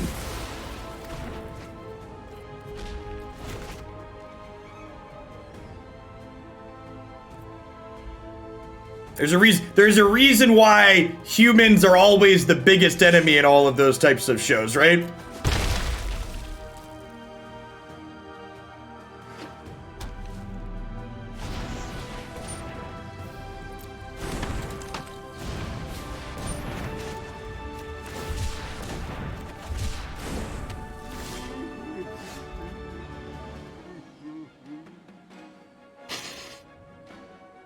Think I just binding to keep my life total high here?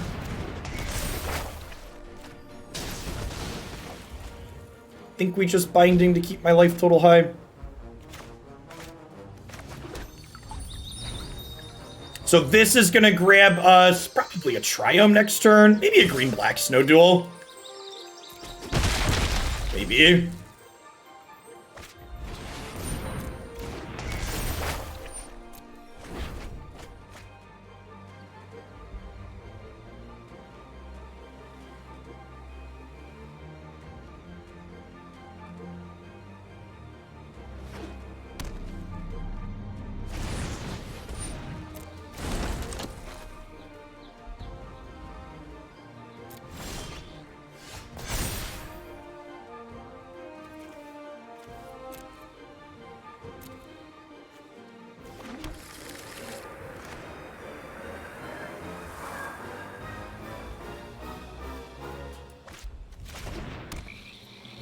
Do I want to Bloodchief's Thirst something here? Is it worth potentially saving 1 point of damage to Bloodchief's Thirst? Probably not. I get 9 looks at an Ugin for next turn.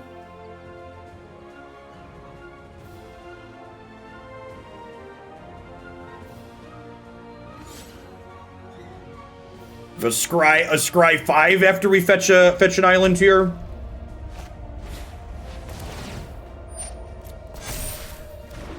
We're gonna take 5 to 6 inside of this combat though, which is a big deal.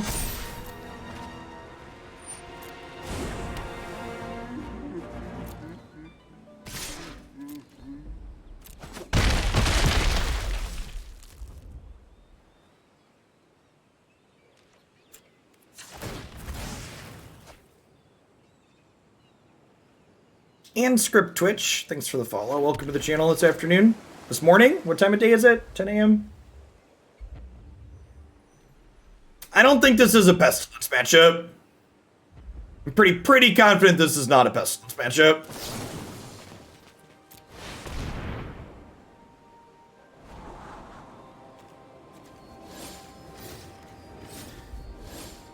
Alright, 4 more shots.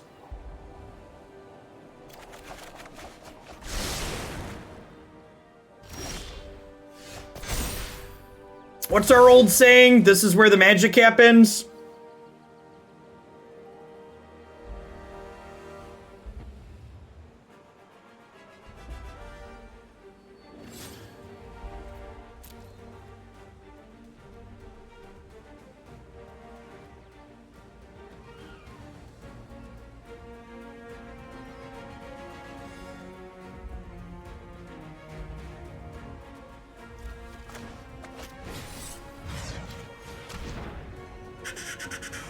Yeah, I think we're dead to all their 1/1s here, unfortunately.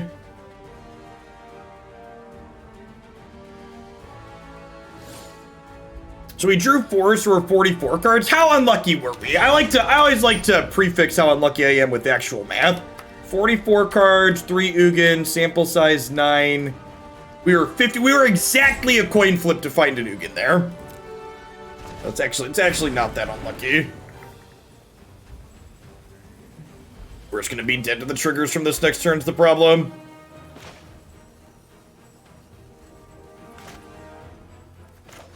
We didn't play Black Devotion yesterday, Andres. Twitch was down for a majority of the day. We ended up only playing Bant enchantments and 1 others.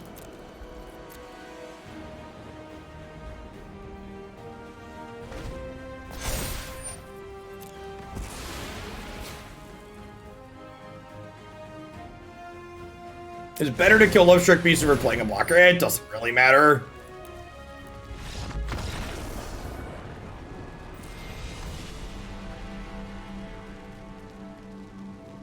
Thirst of the Beast and Binding the Skull to not be dead. Sure, then I'm just dead to Bone Crusher Giants and Phoenixes and half a dozen other cards that they have.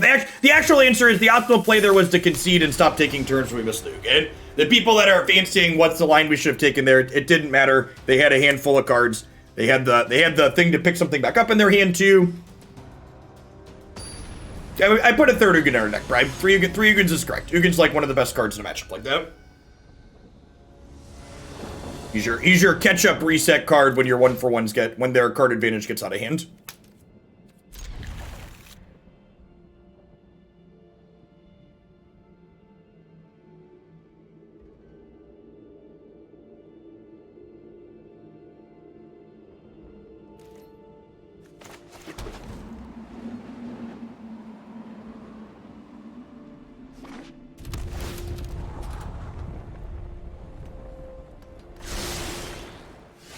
Yeah, but if there's no winning play, then you should stop playing.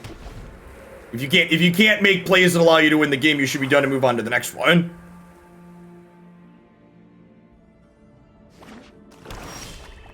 It's the game theory optimal thing to be doing.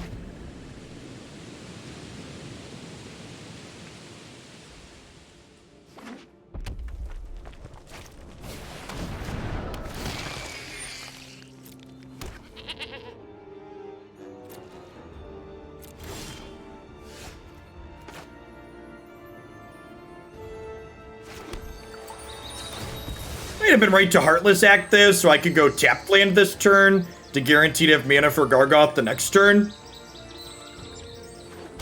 I think my sequencing here was sloppy. This could kill in a Cronin War too down the line.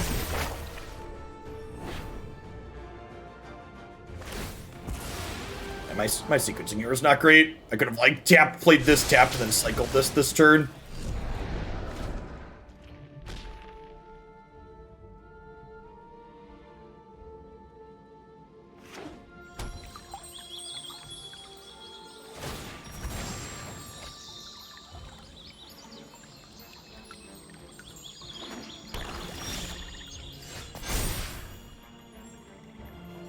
I'm gonna leave the Triomes in our deck at this point. So if I draw lands, I probably want to be able to cycle them on average from here. Yeah, not being able to play Gargaroth this turn is huge. Gargaroth randomly gaining Death Touch from this is funny a lot of the time. Like if you play this on 4 and then this on 5, when this attacks on 6, it gets Death Touch and can plow through any blockers. Yeah, this is the Elspeth's Nightmare matchup for sure. Ugin's also great here, believe it or not. It does have a third chapter.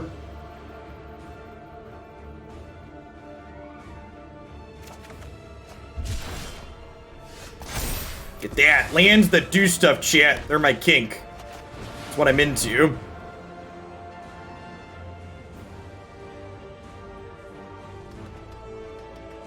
I've got one snake in the sideboard Socio Penguin for the blue-red matchup, but otherwise not in the main deck. Creature lands. Blue is the color. Thanks for the link.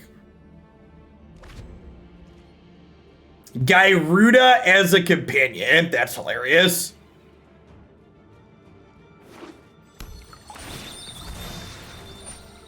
This has all 8 creature lands in it.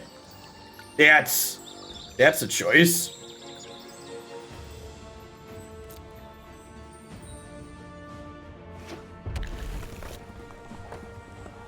Blood in the Snow getting back Solemn seems neat.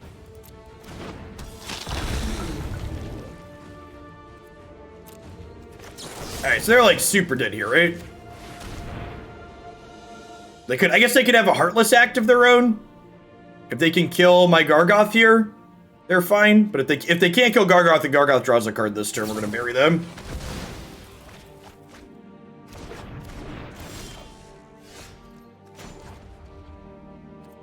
I guess I don't hit with Haven, because I could draw... Nah, I'm gonna hit him. I hit him. It's like exactly Ugin that punishes us for attacking.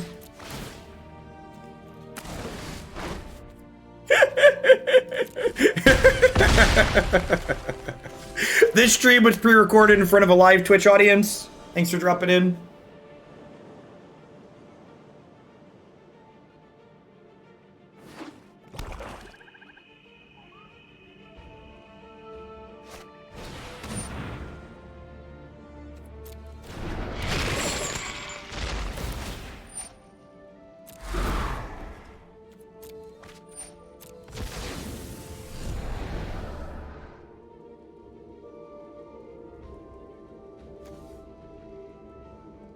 You know, like Escape Croxa?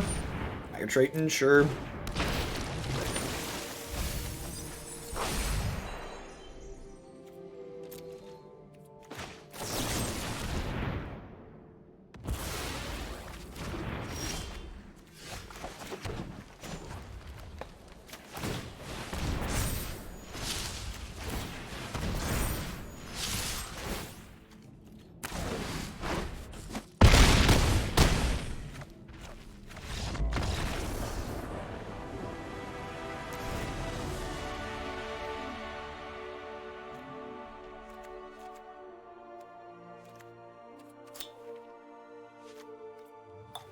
This is not a Disdainful Stroke matchup.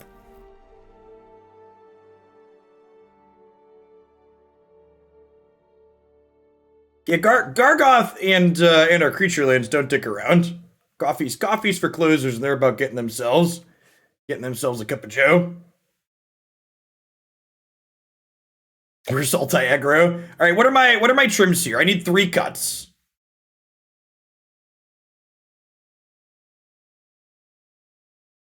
So here's a thought, and stop me if this is crazy. What if we trim the Elder Gargaroths, expecting them to bring in a bunch of their card that steals a creature, a Cronin War? There's like 0% they don't bring in a Cronin War, right? So what if I just like cut 3 Gargoths? Is that silly? Can I just kill them with Ugin and creature lands? I kind of don't hate that.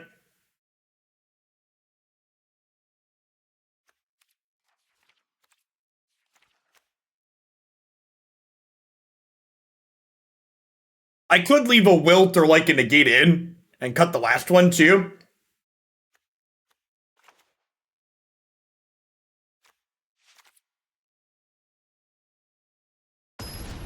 We'll leave a couple of Spirit Bears in as extra things too. Moloth HS, thanks for the follow, by the way. Welcome to the channel this morning. Cause it's a sneepa keepa do do do do do do sneepa pa keepa pa do do do do do do do do do do do do. And they already know all of our colors, so we get to fetch right away to get that sick auto pass value in. Sweet.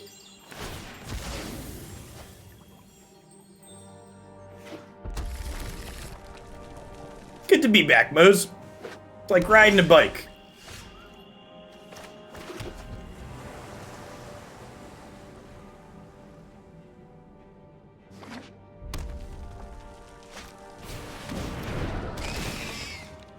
Trimming creatures out of our deck in this matchup is also good in the event that they're playing Vaki, which a lot of these decks are. Nah, for the next week and a half, at least 2 modes until after the F2K tournament, I'm only focusing on decks that I think could be competitive on stream. So cute things like that, not super into.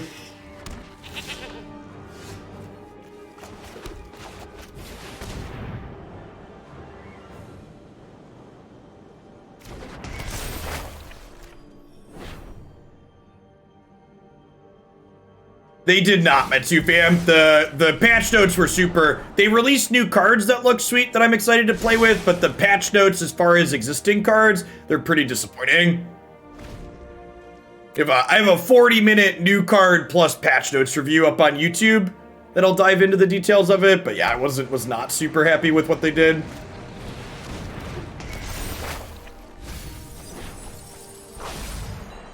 Kerwan, thanks for the follow.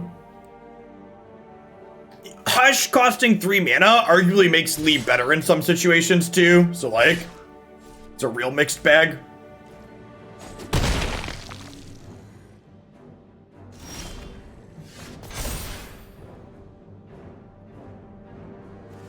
I think we're at the point where we're interested in cycling land, so we'll get lands that we can do that.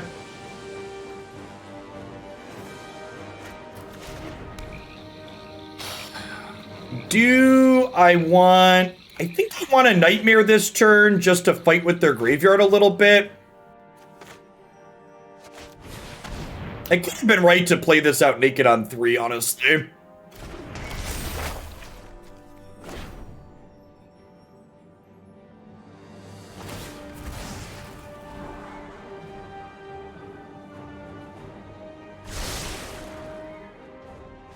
Yeah, I agree, Titan O'Clock. My experience surrounding the most recent Runeterra patch was that card game players are card game players, and the Runeterra community is very similar to the Magic community.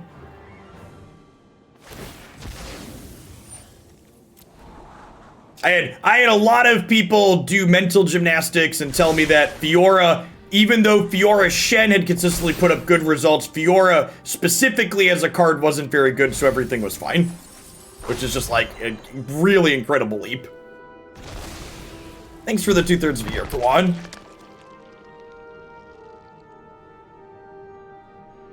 So I assume they're gonna escape this turn.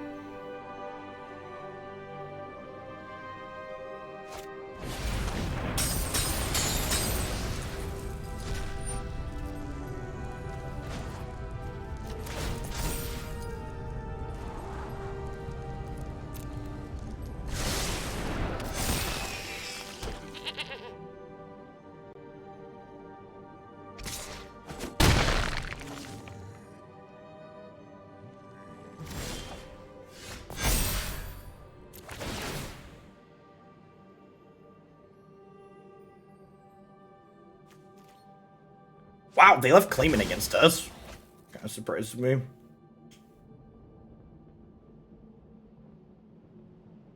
So, I have 6 mana. I think the play here is do this. And then I think I'm gonna Elspeth's Nightmare their token. And I think I'm gonna Binding this Wosh Rider so we don't take a big hit here.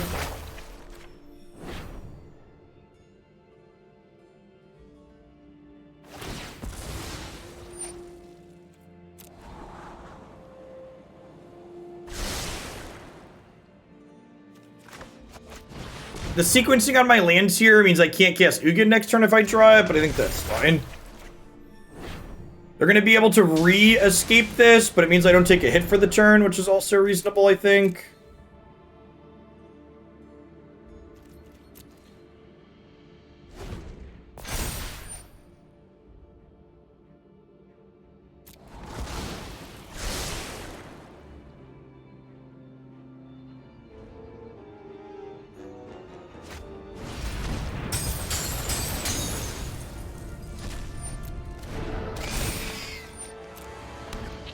We're gonna take 3 here, down to 8. Hey, Goblin Master, thanks for the follow. Welcome to the channel this afternoon. I'm not sure if I want to scry during my upkeep or not yet. Let's put a stop there just in case we do. I think I'm into the upkeep scry. I might just draw a card. Draw for the turn.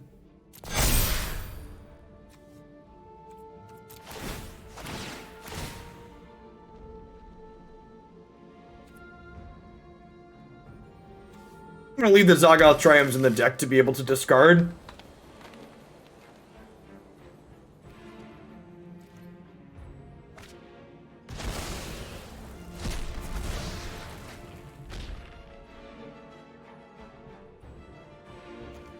Well, they drew a thing, huh?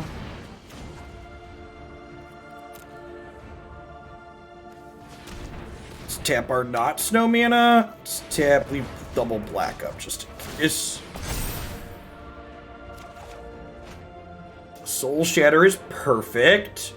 So we'll drop this into play. I think we kick the Bloodchief and kill the Wosh Rider here, rather than trying to trade in combat.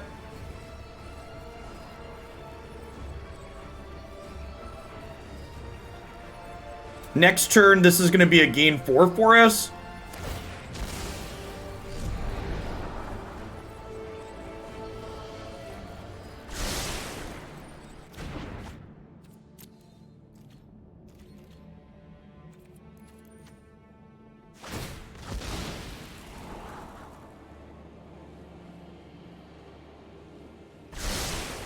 Bottoms up.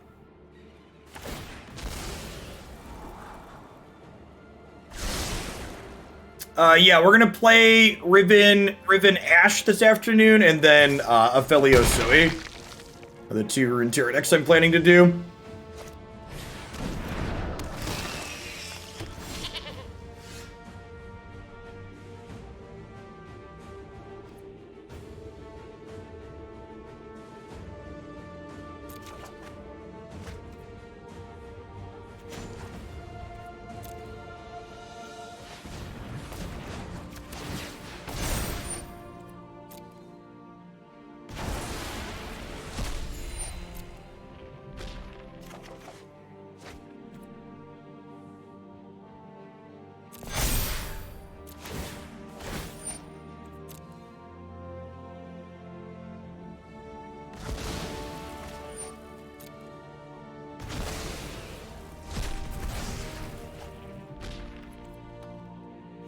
So I've got 1, 2, 3, 4, 5, 6, 7 mana total here.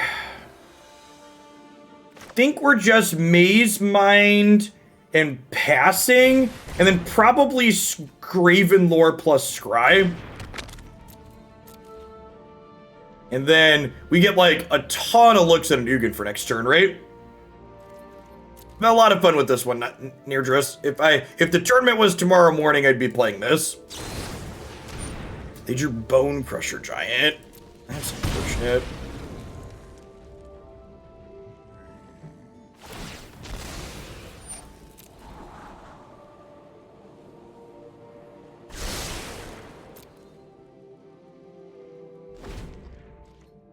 I think I'm supposed to go to 1 here.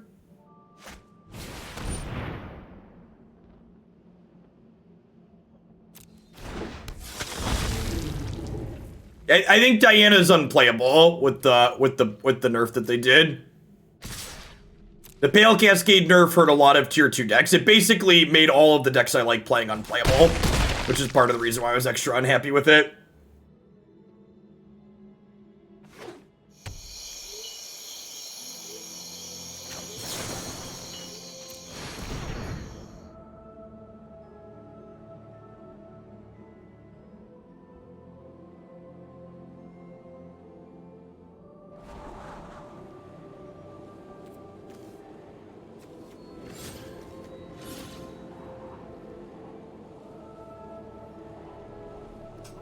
I think I need a binding here.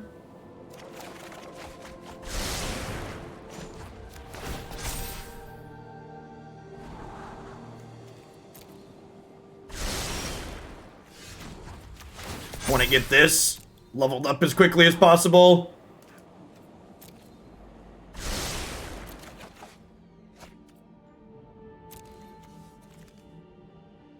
Oh no, there aren't any creatures in my yard, chat. Oh, they're probably going to sack in response to Ugin, right?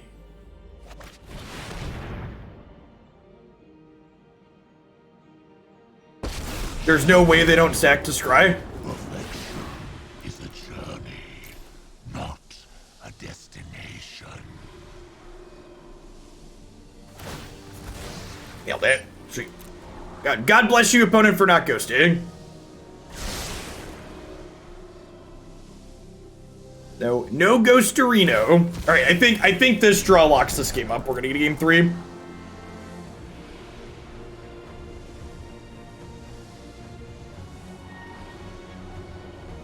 I'm aware, Hidden Flame. Like I said, they nerfed all of the decks I liked playing.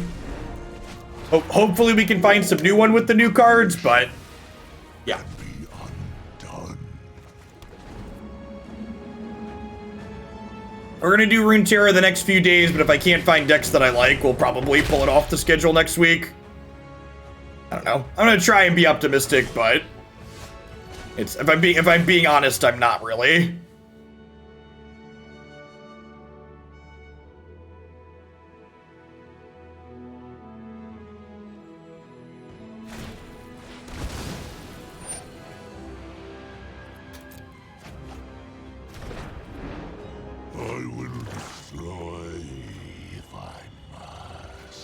Gonna do this right now.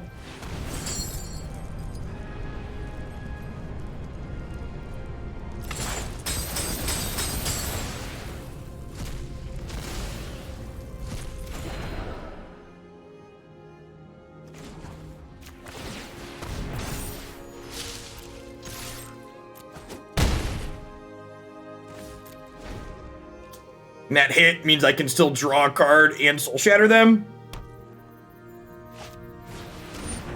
Yeah, the Runeterra turnaround time is really quick, so like even if this patch ends up being bad, it's not like I'm gonna wait 6 months for a change to happen.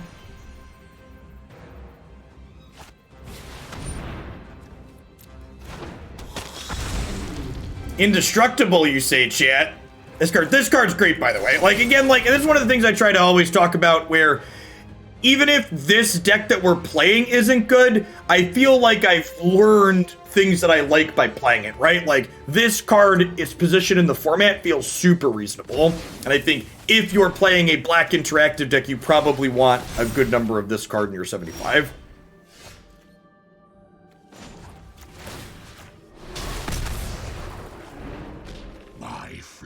flames burn beyond perception.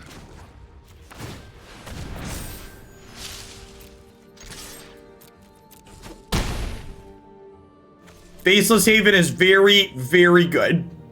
Remember when I said, hey, can we cut all of our threats and just kill them with Faceless Haven and Ugin? I think the answer to that question is yes. This does not seem to be a matchup where I want a lot of creatures.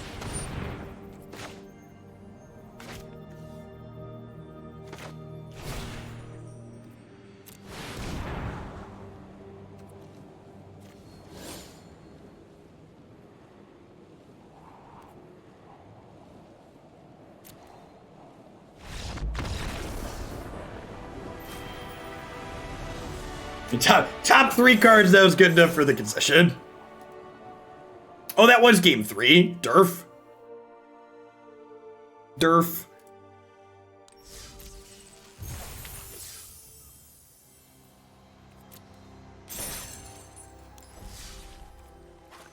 I feel like I'm super happy with this, and when I'm happy with a deck, I like to stop playing it for a little bit so I don't become unhappy with it, because I'm human and I have emotions. I don't think I'd change anything in this after that set. We're definitely gonna play this more later this week, but we've been at this for about 2 hours, and I'm about ready to shift things up and play something else. This seems really sweet. I like the look of it. The mix of answers feels really good. Disdainful Stroke's definitely a main deckable card right now. Basically tag something important in every matchup. Yeah, we've got different strokes for different folks, Bowser Koopa.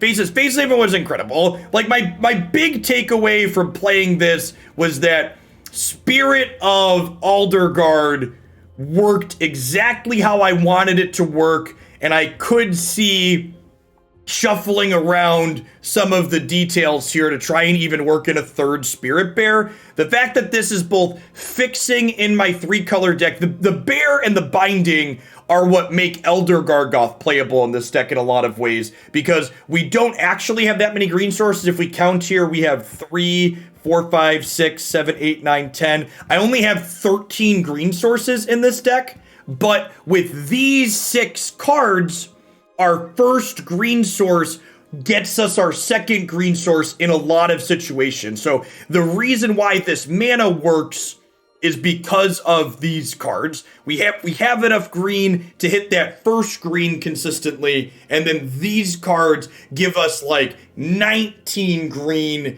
in terms of finding the second. 28 lands felt really good. The fact that we have both Zagoth Triome and Faceless Haven means that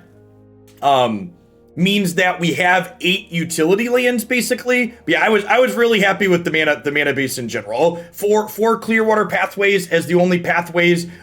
These, I wasn't sure how I was going to feel about having 8 always come into play tapped lands, but it felt pretty reasonable overall. Something to note is that this deck doesn't have a lot of 1-mana spells, so you can almost always play a tapped land on 1, and we don't have a ton of 3-mana spells. So like tapped land on 1, 2-mana spell, tapped land, second 2-mana effect on 3 was something that came up quite often as well. So 8 tapped lands felt very reasonable from that perspective. All right, I actually